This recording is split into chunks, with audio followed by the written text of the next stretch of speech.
come and you show up to work, people see just an ounce of you. And they're meant to just draw a narrative behind who you fully are. Quick question, by show of hands, who travels on the underground? Okay. When you're on the underground and they say there is an unidentified object, what's the motto they often say? What do you hear? See it, say it, sort it. That is going to be the framework for today's talk, okay? See it, say it, and sort it. So it's all about we seeing our narratives. It is, you're right, but I changed it. I changed it because it didn't make sense in the context of what I was doing, so I changed a good spot. It's all about seeing and recognizing everybody's unique stories and understanding who we are. And then be able to say it and articulating what our stories were. And I really appreciate the introduction that was given that, you know, especially when it comes to individuals, you might not actually appreciate other people's cultures actually until you actually enter into those certain spaces. So until somebody actually says what their stories are, you're not going to be able to actually understand their narrative. And then be able to sort it by sorting through the experiences and deciding in the ways in which we can propel forward. With the first thing, seeing it. So when it comes to seeing it in the see it, say it, sort it framework, it's all about, in my mind, recognizing and shaping your own stories to guide your career. Talk with Lorraine was amazing. I feel like it's helped me reflect. We had a little exercise in the beginning that gave us an idea of how sometimes we don't see the full picture. Sometimes we see an aspect of something and we already jump to an assumption. It was so lovely to have her in-house to speak about so many themes and topics that are so pertinent, especially right now. Lorraine came in, told us about it, made us empowered to, you know, take this forward into our day-to-day and our community. So thank you. You know, I spoke about the seeds that really inspires me, from Whoopi Goldberg, from a movie, from my mum that couldn't sing, right? Inspiration can come from the most unexpected places. I'll say a huge thank you to Lorraine. We got all our employees together at Trust Payments. Her experiences and some of her inspirations and some of her ideas about how we generate and maintain inclusivity and diversity within our business. And something that we can hopefully use to educate more people in our company and spread the story that she's sharing with everyone. And that, in fact, is what I'm going to be using as the preface for today's talk, about how we can see it by recognizing your own story and what makes you unique. By saying it, by articulating your story with confidence. Somebody has made it very clear. If you see something, say it. Indeed, that is it, right? And then sorting it. Sorting through your experiences to help you to actually decide how they can propel you forward. And that's going to help you to start to own and empower your own career journey, right? So overall today, what I really want to leave with you in the next 45 minutes is how you can actually understand the importance of your personal narrative, how you can identify your personal experiences and how they actually shape your career path, and then exploring strategies to actually overcome external labels, and then develop actionable steps to articulate and implement your career vision.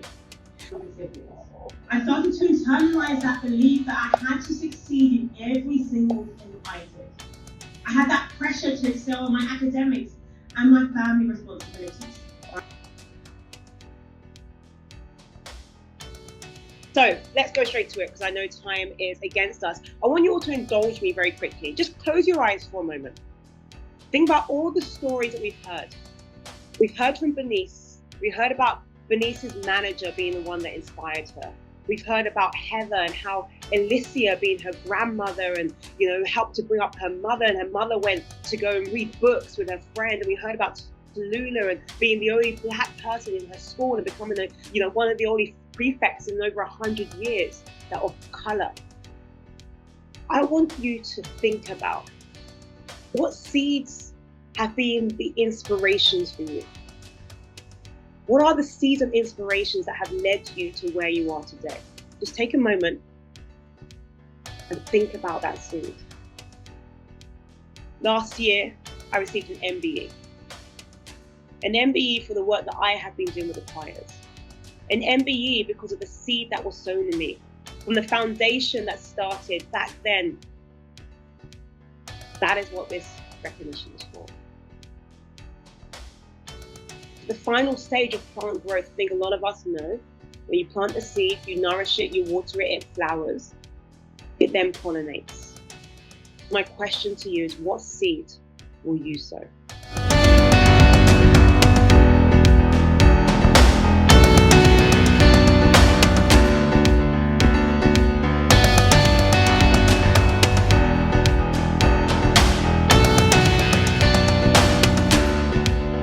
What I drew from this is that there are individuals that have been in the corporate environment. Myself, I spent 10 years working at an investment bank at UBS, and I've also worked at Meta as well. Do you think there's any performance indicators that can be used to actually measure this entrepreneurship? I mean, Moshe spoke about it in terms of leveraging it for performance purposes, right? What do you think can be done to actually measure this? I want to see where this goes, but were you intentional about using the playground whilst you were an entrepreneur, knowing that you were going to become an entrepreneur? Hey guys, I'm super excited because today I'm at Founder Minds Founder Fest, and I'm super excited because I'm going to be speaking on a panel all about women who've been very successful at building businesses, but also raising money. So come and follow me.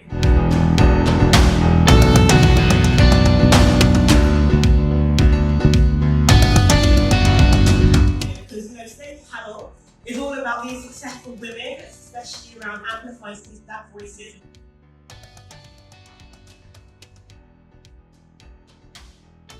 You always have that self-belief. It's like, I deserve to be here. I deserve to be there. Hi, I'm here at the Voices in the Shadow Festival, and I'm really excited because I'm going to be moderating a few panels and sessions and speaking to some leading voices and business people about how they've navigated business success, how they've navigated challenges, how they've built their businesses, how they've grown their businesses, and how they've scaled their businesses. So I'm really looking forward. Please welcome your host and stage moderator.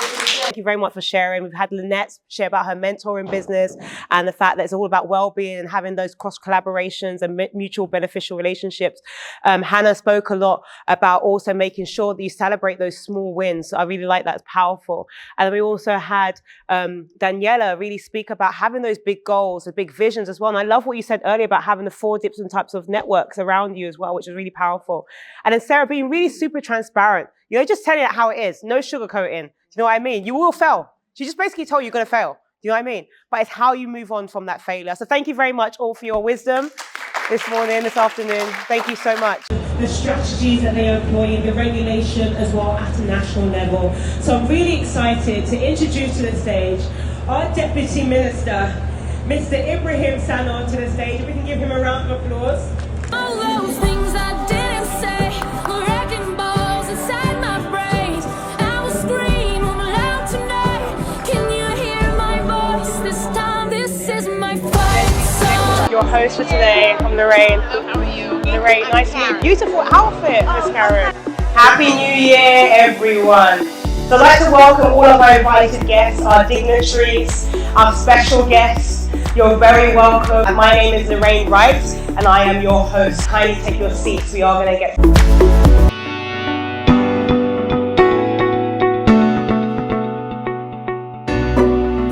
diverse audience here, and really the focus of today's panel discussion is really to find out more about how individuals can go about navigating their career, how they can go about growing their career. So it's really interesting that we've got 2 individuals from big tech firms, and we've got people also from the startup world as well.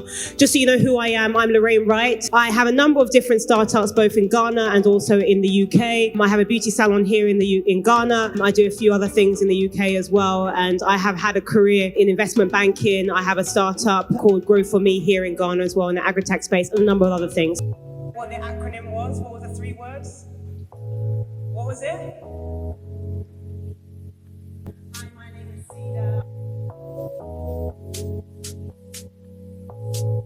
Hi, I'm on the Dino Show, hosted by Lorraine. I walked up to her and I was like, how does she do this? Because she's an amazing host. So when I came to her, I was like, how do you do it? Because I have difficulty in presenting a lot of things.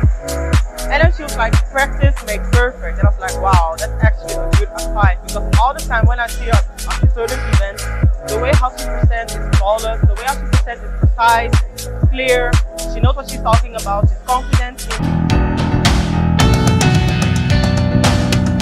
The reality is businesses are 5% idea and 95% execution. My name is Eric. I was just at Lorraine's talk, really inspired me to create my own acting society at Westminster, and from there on to create an acting competition for different universities. My name is Dr. Irene Boo-Riverson. I asked Lorraine to come here because what she had to say is something that's much more impactful than just what the textbooks say, because a real person with real experience goes much further in the student's estimation. So we're really glad that Lorraine could come to the University of Westminster. Hello, everybody! That's what I like to hear. Okay, we're going to get started first with a game. I need 26 volunteers. But, you have, there's a but, really a hard but. You have to know your ABCs. You can't, right? You can't stand there.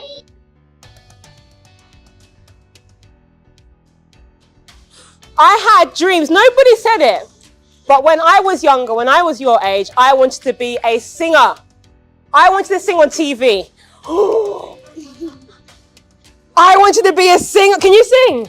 Let me hear you sing.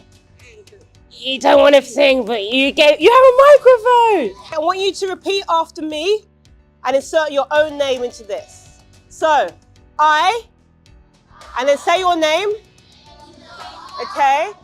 Promise to never use the word impossible.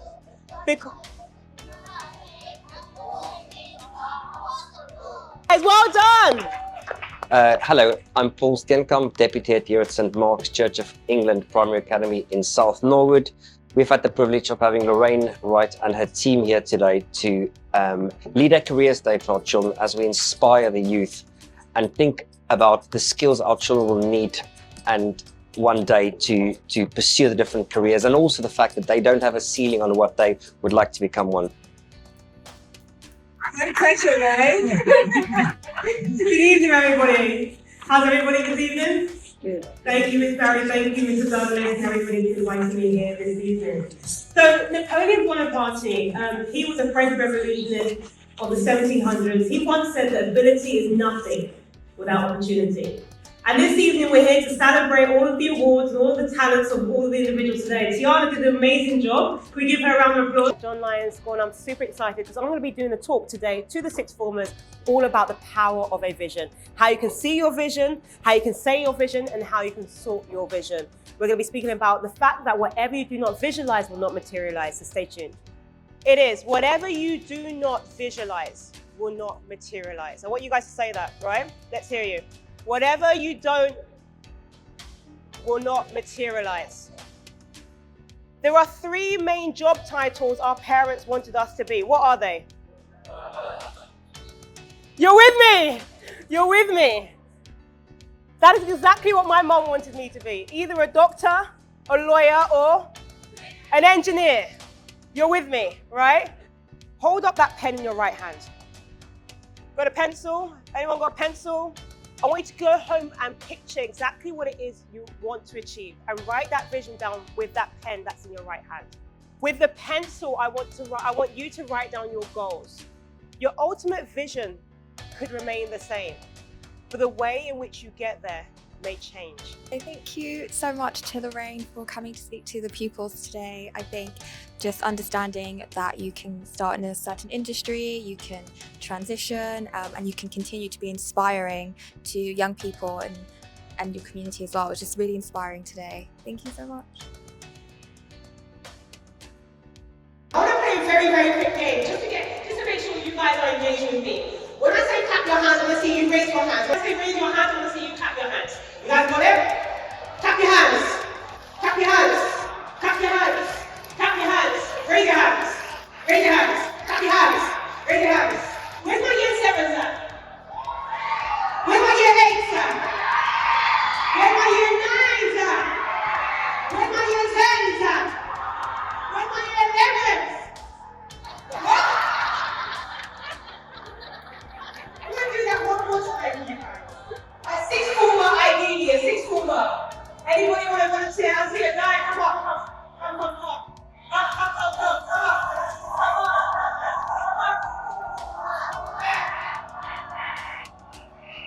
TV.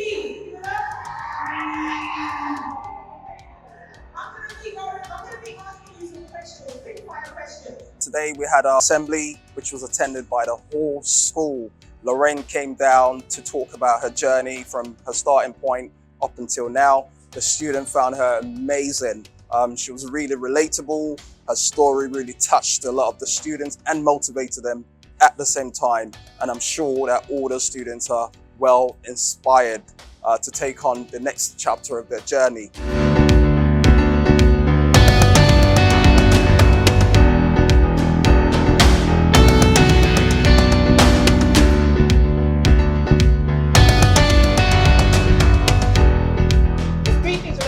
How to build your side hustle, how to perfect your craft, and then lastly, how to build your brands. Those are the 3 things we're going to go on to. Now we're going to do a real quick activity. The 3 questions that you want to ask yourself when you're thinking about an idea, different things about what are you good at, what do you love doing, and what do you spend time doing. And that your passion plus your purpose equals your profession.